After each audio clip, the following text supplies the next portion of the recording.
अच्छा भाई साहब इजाजत दें, मैं चलती हूँ। कहा सुना माफ कर दीजिएगा। और सबा, तुम फिजा की बातों को इग्नोर किया करो बेटा, बड़ी है तुमसे वो। अरे बहन ऐसी कोई बात नहीं है, बच्चों में छोटी मोटी खिटपिट तो चलती रहती है। मैं फिजा को समझाऊंगा क्योंकि फिजा की गलती ज्यादा है इसमें। बहुत शुक्रिया आपका इतनी इज्जत देने के लिए।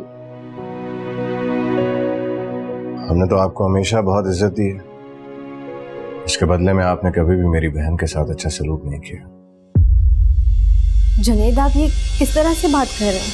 इस घर में मेरी बहन पे जुल्म हुआ, इस पर तरह तरह के इल्जाम लगाए गए।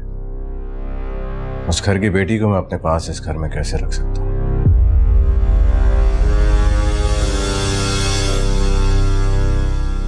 आप अपनी बेटी को अपने साथ ले जाएं।